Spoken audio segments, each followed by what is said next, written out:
Tadashi Ono, a tired office clerk, exhales in disbelief. It's 2021, yet his life feels trapped in a bygone era. He fears missing the last train home after another mind-numbing batch of copy and paste tasks. The light has faded from his tired eyes. He longs for a serene countryside life among open skies and fields, but that dream seems an unreachable illusion, slipping further with each grueling workday. Noticing the time, panic surges. He rushes to finish his duties but bumps into a stack of documents. Papers scatter like dry leaves. Before he can react, a cabinet tips over, crashing onto him.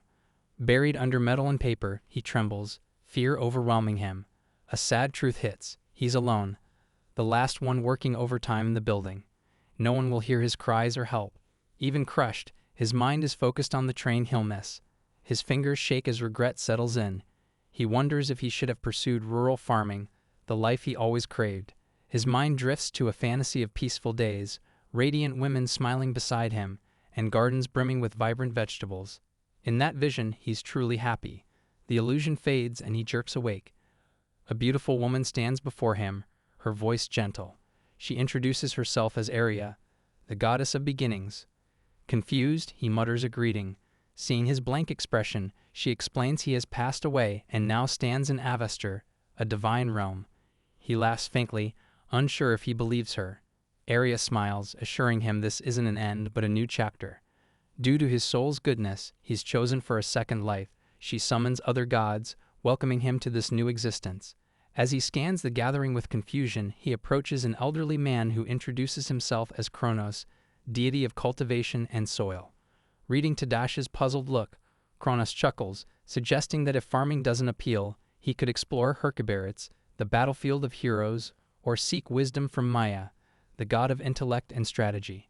Tadashi laughs lightly and tells the elder god his heart is set on agriculture.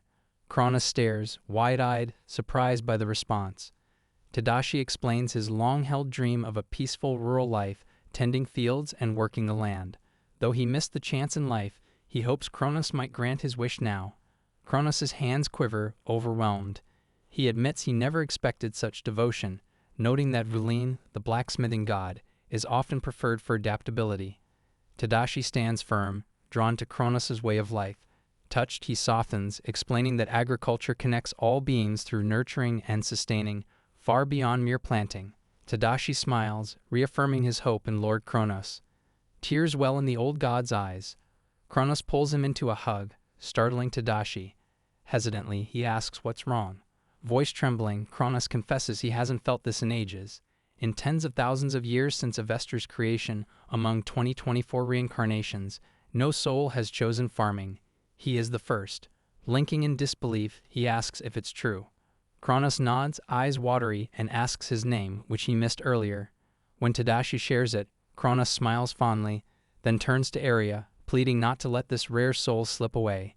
He declares Tadashi unique, a once-in-an-eternity find, and begs to give him everything he has. Moved, Aria gently agrees to honor his heartfelt request. Kronos declares he will grant Tadashi all his power. Tadashi notices a tattoo forming on his hand, and remarks that he seems destined to become this world's savior, receiving the 7-star blessing. Mia, the goddess of wisdom, interrupts, warning that a 7-star bestowal violates divine law and demands to know what's gotten into Kronos. He insists he isn't cheating. Herkberit, god of heroes, interjects, clarifying it's not about cheating. The maximum blessings a human can receive is 5. Maya argues that even for a minor agricultural boon, 7 stars are forbidden, and Lady Aria would never allow it. Kronos, irritated, begins debating her. Aria steps in, urging calm and suggesting a solution exists. She questions whether Avestor isn't already in chaos, noting countless species at war in regions plagued by famine, poverty, and tyranny. Turning to Maya, she asks how many of the 2024 reincarnations Maya has personally blessed. Maya replies about 533. Aria then addresses Herkberit, pointing out he's blessed over 800. She lists other gods' favorites, arguing that Tadashi is the first to receive the blessing of agriculture. Since this gift lacks combat traits, 7 stars pose no threat and could foster peace through abundant food. Still dissatisfied, Maya shifts focus to Tadashi, trying to recruit him with promises of greater benefits. Kronos, exasperated, tells her to stop. He requests Maya, Hurtbarret, and Vulcan to grant their blessings to Tadashi.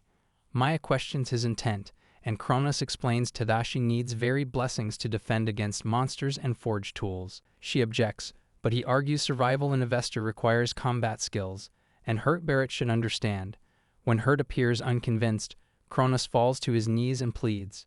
Shocked by his desperation, he agrees, urging him to lift his head. However, he'll only offer a single star and warns him not to repeat such a request. Next is Vulcan.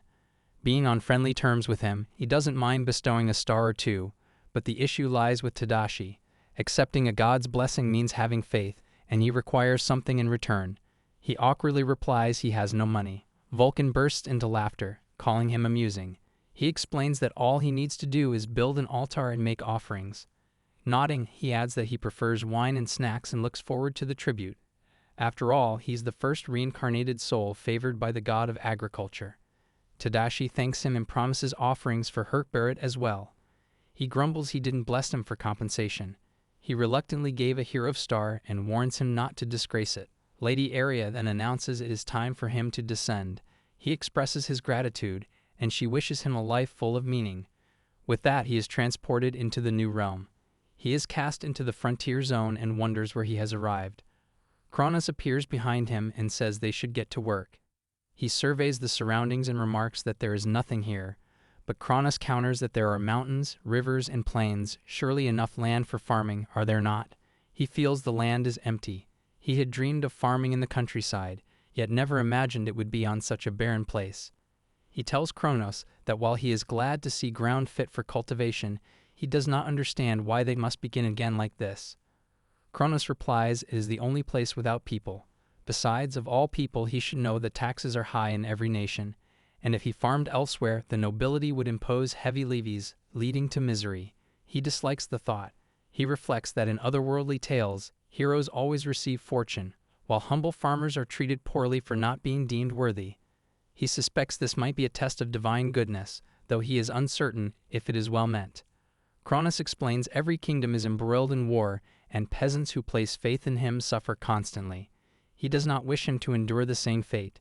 He thanks him and asks if this place is truly inhabited. Kronos explains it is a peninsula known as the Outskirts, abandoned by the gods. The rocks and trees here are harder than iron, making axes useless. The river of sorrow is poisoned, and no sane soul can survive here. He can scarcely believe it, but he declares that from this day forth, this land will no longer be forsaken, as Tadashi, blessed by the god of agriculture, has arrived. Our lad wonders how he is to use these blessings. Kronos instructs him to touch the ominous river. He hesitates, gripped by fear. From all he has heard, he is uncertain whether to try, but when he does, the waters are instantly purified. Kronos tells him to taste it, and he is astonished by its freshness. The blessing of agriculture, Kronos explains, can purify both water and soil. He thanks him sincerely. Kronos says not to thank him yet, for he has restored his body to the prime of 20 years, free from sickness or injury. No wonder he feels so revitalized. Then Kronos hands him a gift. He asks what it is, and Kronos replies that it is a magical bag belonging, technically, to Mia. It possesses immense storage, and anything placed inside will never rot, the perfect tool for agriculture. He is stunned and asks if she truly gave it. Kronos admits he actually took it from her treasure vault without consent, adding that perhaps it was not entirely proper. Tadashi retorts that it is indeed not okay, but waves off the concern, promising to apologize later and blaming her for refusing to grant him her blessing. He says he will thank her generously so she may forgive them, perhaps even with an offering. Kronos agrees, saying that would be ideal, and if such a small gesture were enough to offend her, then she would be a rather petty deity. Tadashi thinks that with the power of purification, at least the drinking water is safe. Kronos points out that the next priority is food. Since the bag can store water and food, Tadashi should fill it with some water and perhaps clay as well. While collecting water, he is startled by a fish inside, possibly a salmon, and wonders how such a large one could fit. Kronos is impressed, remarking that he has already procured his first meal. He adds that this is likely all they can gather for now, so they should head to the forest for supplies. Approaching a magical tree, he confirms it is harder than steel. Kronos hopes to find something valuable and is astonished when the blessing reveals the seed's variety. an ability he proudly claims is only natural for someone with a high blessing.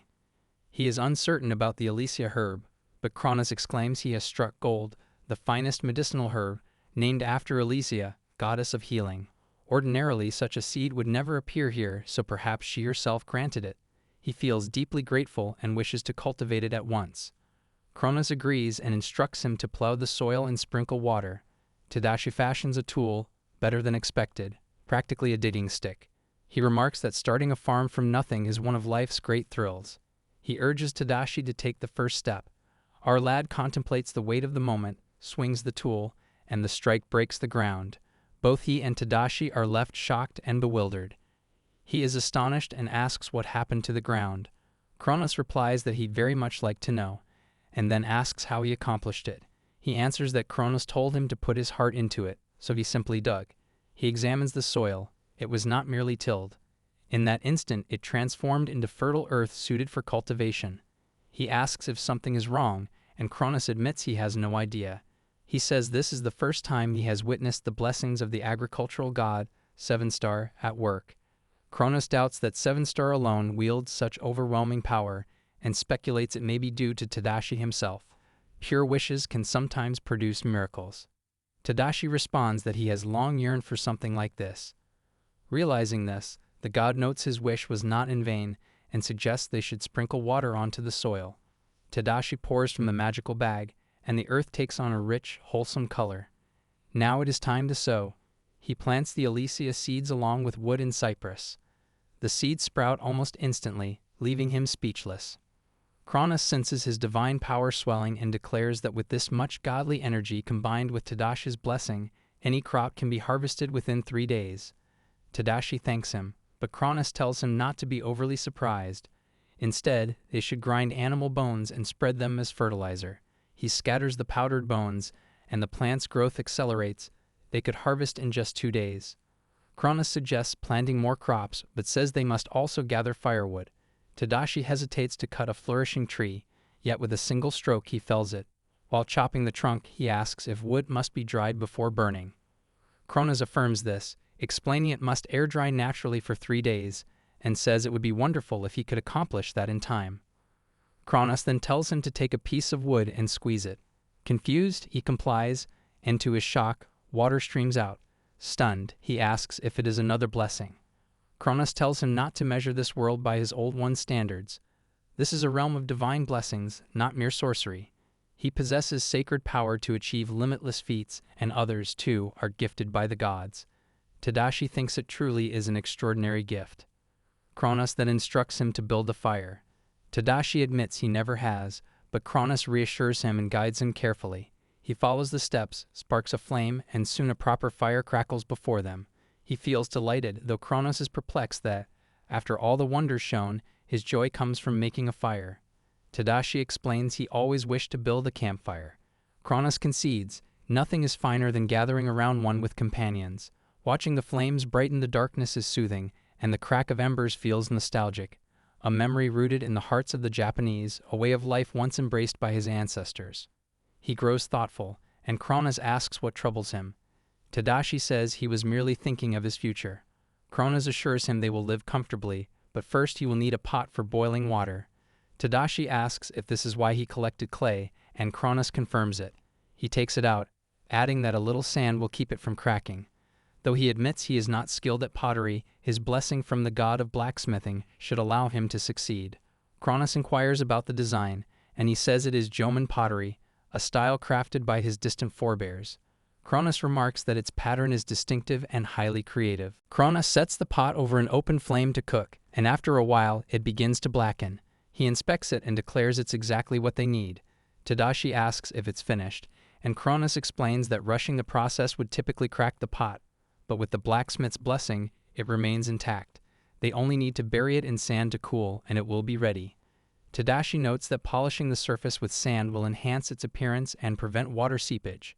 Reflecting, he realizes how much he enjoys this work and Cronus's company, a stark contrast to the monotonous grind of his desk-bound days. It feels almost dreamlike. He crafts another piece of pottery, impressing Cronus. Hunger stirs, and Cronus asks about the large fish Tadashi caught earlier. Tadashi retrieves it, questioning if it's edible. Kronos identifies it as a devil fish, known for gnawing through boats and attacking humans. Tadashi is disgusted, but Kronos assures him it's harmless now, purified and docile. Without the blessing, however, it would revert to its vicious nature. Kronos then teases about Tadashi's combat training. He refuses, insisting he wants only to live as an ordinary farmer. Kronos chuckles and admits he was only joking, but warns that some demons, even after purification, can remain dangerous and may still be lurking in the forest they explored earlier. He promises to stay with Tadashi that night and suggests building a fence and a small shelter for him to sleep in. A strange sound echoes through the air, and Tadashi freezes, asking what it was. Kronos calmly explains it's a demon bird's call. Panic surges, and Tadashi insists on making a weapon. Kronos reassures him, noting that Tadashi already possesses magical wood and enchanted ore, both harder than steel, capable of inflicting more damage than a steel cudgel. With the hero's blessing, Tadashi wields armaments surpassing those of seasoned warriors, leaving nothing to fear. Tadashi acknowledges this but insists on being prepared. Kronos suggests he worries too much, though he admits he plans to craft remedies from Elysian herbs, adding that caution might one day save lives. Puzzled, Tadashi asks what he means, but Kronos deflects, reminding him to prepare dinner. Kronos instructs Tadashi to cut the salmon into pieces and boil it. Tadashi, thinking it won't suffice, considers adding mushrooms. He samples the dish and finds it delicious, but wishes for miso, soy sauce, or salt. Kronos suggests chopping Elysian herbs, which he does, noticeably improving the flavor. Kronos explains these herbs, used in potion making, double as natural seasoning. He reminds Tadashi that, as a god, he requires an offering to eat. Tadashi asks what he can do, and Kronos requests a stone statue. With limited materials, Tadashi crafts a small one. Once complete, Kronos eats, praising the offering as the finest he's had in ages, especially since Tadashi made it. Vulcan suddenly appears, noting they summoned him sooner than expected. Kronos invites him to enjoy Tadashi's offering. Vulcan consumes it in one bite, calling it not bad when Tadashi asks his opinion. Kronos urges Vulcan to work, but Vulcan insists on finishing his meal first. Kronos hands him a magic stone, harder than steel and unique to the region, admitting even his divine power can't process it. He hopes Vulcan's blacksmith skills can make it workable instantly. Vulcan claims divine power is unnecessary, surprising Kronos, who notes that processing magic ore by ordinary means is unheard of, or it would be widely used. Vulcan explains that the method is simply unknown. He instructs Tadashi to forge specific tools, listing them clearly. Tadashi finds it complex, but Vulcan assures him the initial steps are simple. They can work at their own pace, later acquiring crucibles and molds for melting metal. After some time, Tadashi builds the furnace. Vulcan directs him to burn the wood thoroughly and raise the temperature to its maximum. Vulcan explains that they need the evil wood to burn. Tadashi, stunned, never imagined such malevolent timber could ignite. Vulcan clarifies that with persistence it will burn, though it resists even prolonged exposure to flames, leading many to mistake it for non-combustible. Tadashi notices it isn't burning yet. Vulcan points out a key detail. The flame has shifted from red to blue. Tadashi asks if this means the magic wood burns hotter than ordinary firewood, and Vulcan confirms, noting that such intense heat is necessary to melt magic ore. Impressed by Tadashi's observation, Vulcan remarks that this is the talent Maya once tried to steal from him. Now that Tadashi understands, he can use his creativity, with Vulcan correcting only if he strays.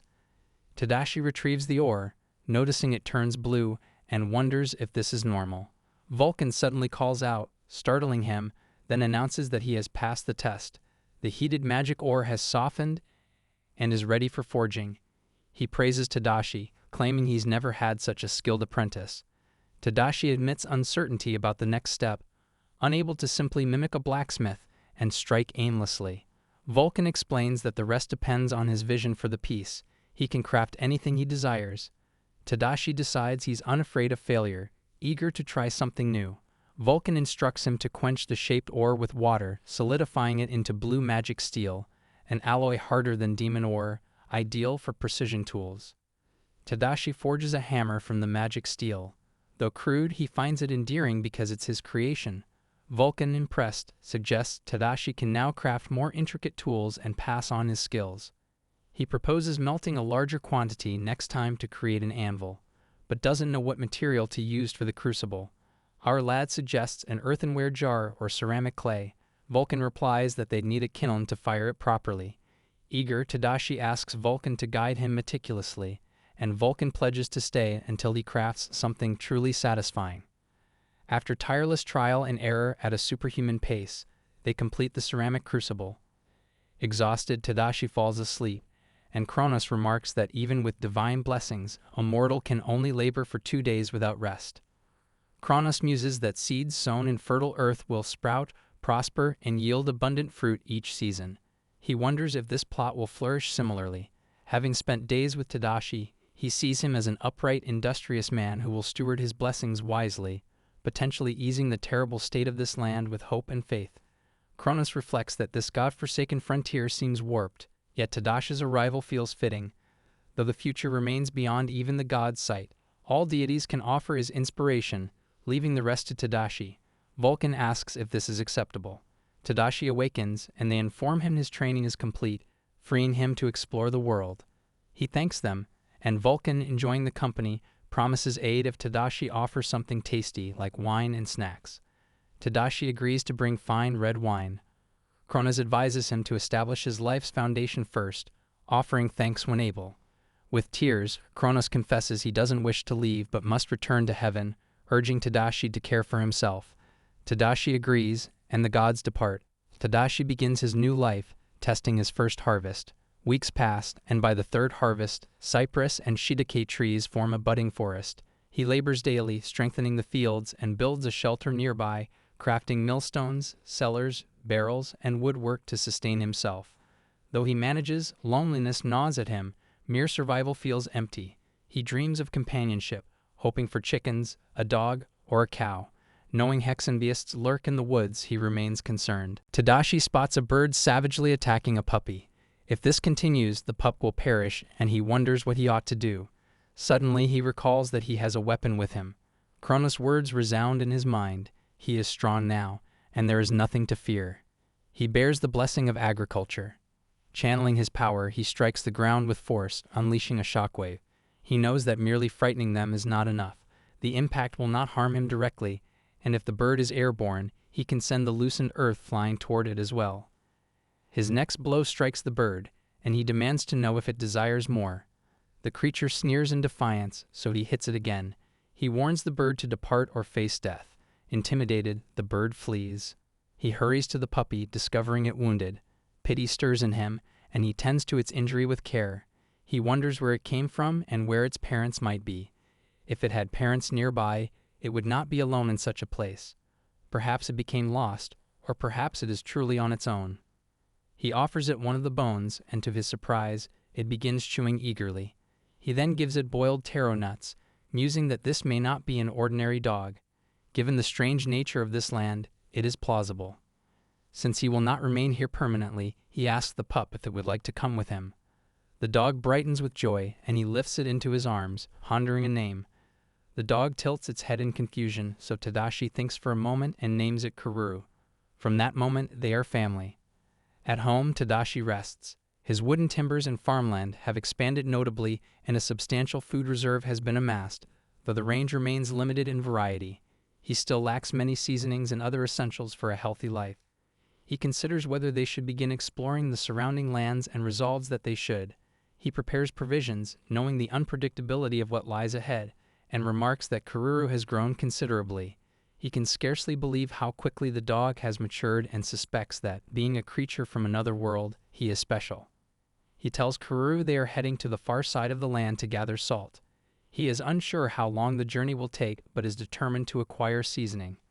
Karuru crouches as if urging him to climb on, but Tadashi declines, insisting he can walk. Karuru persists, lifting him onto his back, and sprints forward.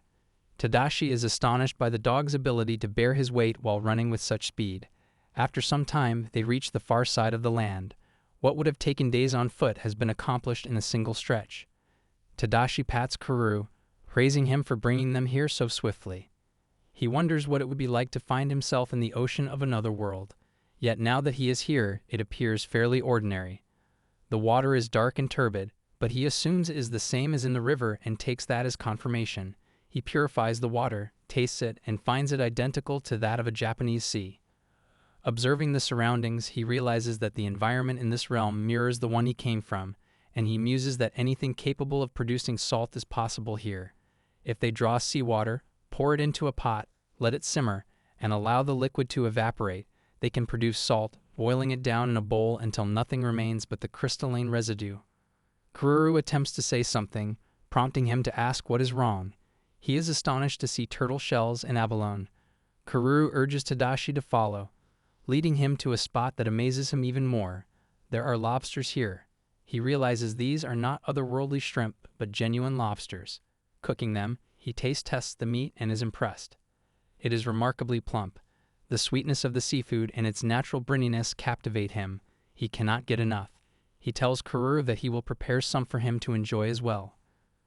Kururu eats obediently like a well-trained dog, but the salty food makes them thirsty, so Tadashi decides he will have to add more fresh water.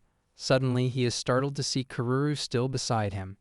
This makes him wonder, who is drinking the water? Turning around, he is shocked to see a girl. Stunned, he takes in her appearance, questioning whether she is a beast woman and why she is dressed in a swimsuit. What kind of otherworldly female fantasy wears a bathing suit? She pleads for water and food, addressing him as master, which only confuses him further. At that moment, another girl appears, commanding him to get away from Eren. Confused again, he wonders what is happening. Noticing her elongated ears, he suspects she is an elf. She descends from a ship, and he realizes he had been so engrossed in his seafood feast that he failed to notice her earlier. He questions why she too is wearing a bikini. Weren't elves supposed to dwell in forests? He cannot even bring himself to meet her gaze. She asks if he did not hear her and tells him to step away from Eren. He replies that he never approached her. They all fix their eyes on him, and Eren asks if she may eat something too. He agrees but instructs her not to call him master. Eren tells Iselina that he is a good man, but she refuses, insisting that he is human, and how could a human possibly be good? She adds that the food might be laced with poison. Tadashi explains that the seafood here is caught on the spot and asks why he would poison his own meal. Iselina inquires whether he is from the Frontline Kingdom, leaving him perplexed. She then asks if he knows where they are, and he responds that the gods call this place Hell. She is stunned, unable to believe they have drifted so far, for the waters near the frontier are said to be pitch black with toxins, rendering them impassable. Tadashi reveals that he has removed the poison, so it is no longer present. She refuses to believe him, finding him suspicious, though he knows how implausible it must sound. Eren urges her and the others to take some food, noting that he might have fresh water as well. Iselina warns her not to be naive, but Eren asks why not, reminding her that the boat holds no more water or provisions, and they will perish unless they beg him for sustenance. Iselina hesitates, and Tadashi assures her he will provide food and water, explaining that he found all of it nearby. She accepts, but still does not trust him. She then questions him about Kururu, and he replies, "It's a dog, albeit a rather large one, possibly even a wolf." She stammers, protesting that dogs and wolves cannot grow to such an immense size. Iselina notices the resemblance and declares that it's a legendary magical beast known as Fenrir. Stunned, she loses consciousness. When she awakens, she sees Tadashi and, in a panic, screams. He quickly assures her he's done nothing to harm her and informs her that everyone else is present. He's learned their story. They went fishing far from their home island and were swept out to sea. Tadashi suggests they stay to regain their strength rather than leave immediately. He hands her a drink, and she asks what it is. He explains it's water infused with Elysian herb, noting her exhaustion. She demands to know where he found such a rare herb, skeptical.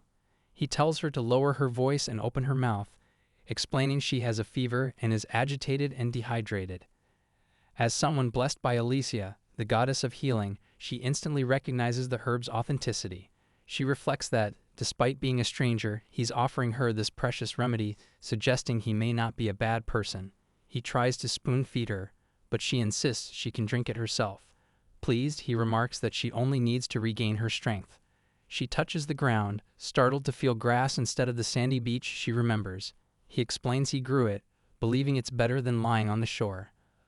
Astonished, she realizes he wasn't lying about his earlier claims. Not only does he have a magical beast following him like a loyal hound, but he also performs miracles and bears the blessings of the 9 stars. She begins to think he may truly be favored by a higher power, and opposing him would be unwise. She apologizes for her earlier behavior, introducing herself as Iselina, chief of the Sea Elves and representative of the Campbell Islands. He mentions he's heard of her and knows she was once their queen. She denies being a queen, clarifying that was long ago. Now she's merely the leader of a dying sea elf tribe. He apologizes and introduces himself as Tadashi Ono. She asks if he's a king, but he explains it's just his family name. She assumes he's a knight or sage due to his family name, but he insists he's only a farmer. Eren interjects, calling Tadashi exceptional, with the 7-star blessing of agriculture, enabling him to cultivate anything. Iselina finds this unusual and asks if everyone is just sitting around eating. Eren replies that without food, they'll lack strength, urging her to eat too. Iselina agrees, and Tadashi assures her the food isn't poisoned. She responds with a saying, and he realizes it's a proverb shared with Japan. After eating, she thanks him for the meal, then unexpectedly tells him to make her his slave, leaving him utterly stunned. Tadashi, taken aback by Iselina's demand, immediately refuses, stating he has no interest in enslaving women. Iselina declares that if someone must be sacrificed, it should be her. Eren interjects, offering to take Iselina's place, as she is their representative. Iselina retorts that Eren, their last hope, cannot make such a sacrifice. Baffled, Tadashi asks why they're turning his act of providing meals into a serious matter. Iselina responds that he's a human, pretending to be benevolent, but likely a scoundrel aiming to enslave them. Tadashi denies this outright, but she remains unconvinced, asking if human men aren't cruel creatures who seek to enslave beast women and elves. He demands to know what kind of absurd notion that is, adding that he lives alone and cares nothing for slaves.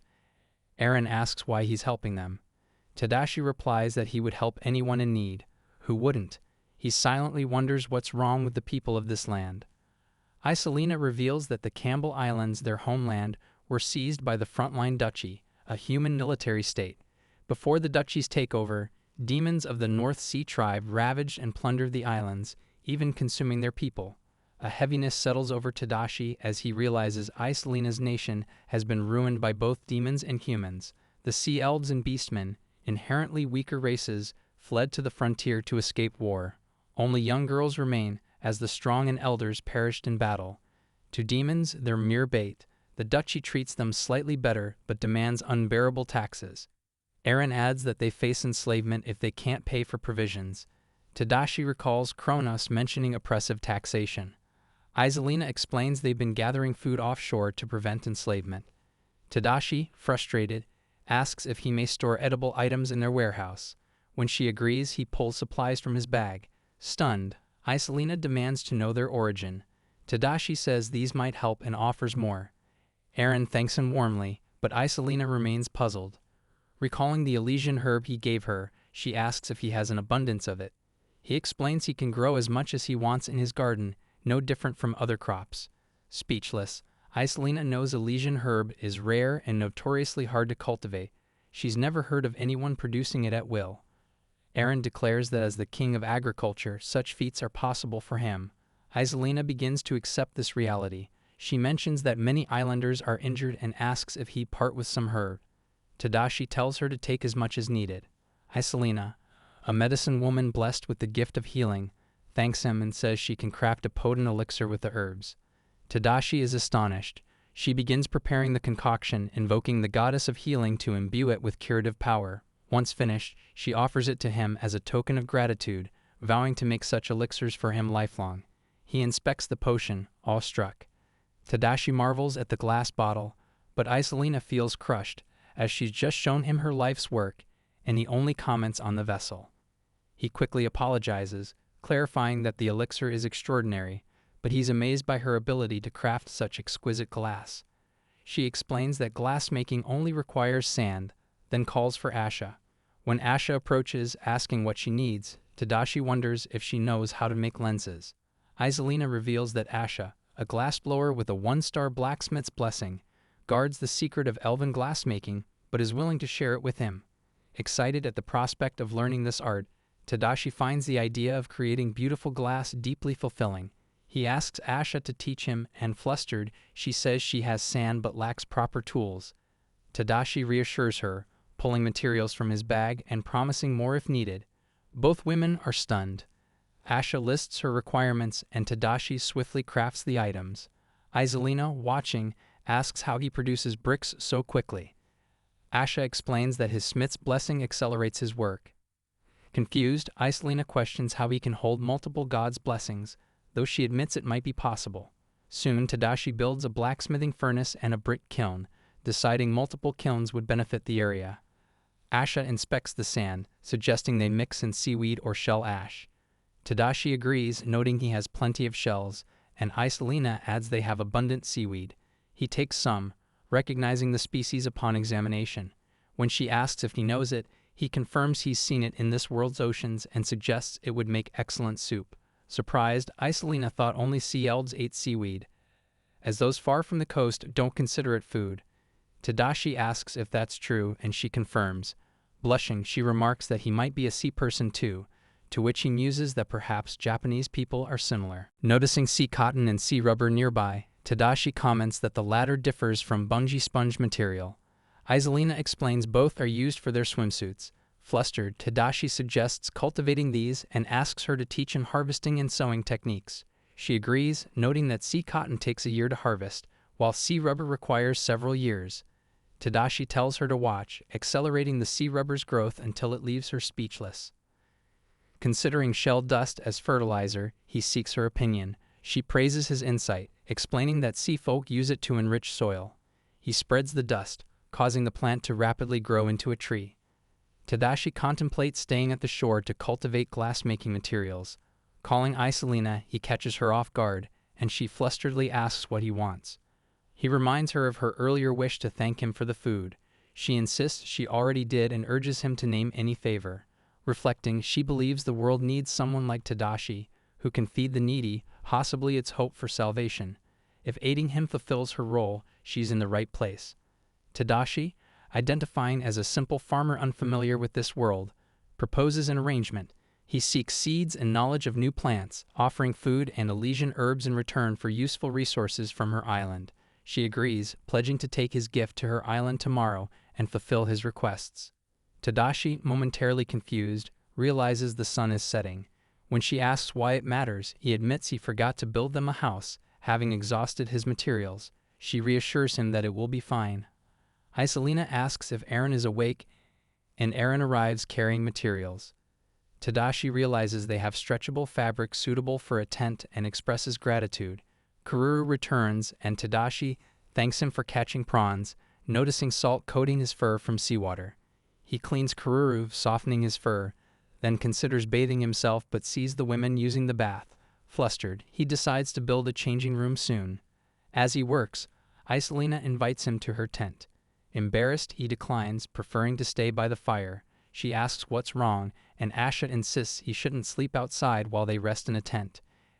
Eren notices him lingering, and he asks her not to call him master. Though the tent seems spacious, he hesitates. With little choice, he considers sleeping at the far end, but Eren insists he sleep in the middle. Flustered, he refuses, choosing the far end. Kururu appears, sensing his discomfort, and Tadashi praises him, deciding to sleep outside with him instead. The next morning, Eren greets Tadashi, noting she's up early too. She asks if he's fine with the arrangement, hinting at a potentially compromising situation. Confused, he asks what she means, and she tells him to look inside the tent. Peeking in, he sees Iselina asleep. Eren explains Iselina is rough at night, which is why she wanted him in the middle. He asks if she was setting him up, but she laughs, asking if it wouldn't have been good for him. He tells her to stop teasing. Curious, he asks how she attached the bamboo and fabric to the tent. Eren doesn't understand, and he wonders if it's an adhesive.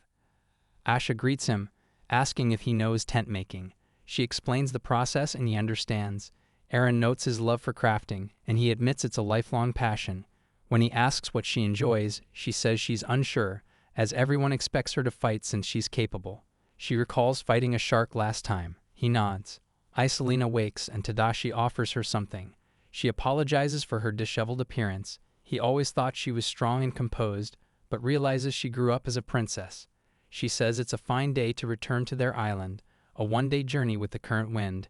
He advises caution, urging her to bring food to her people quickly. She admits she doesn't know how to repay his kindness.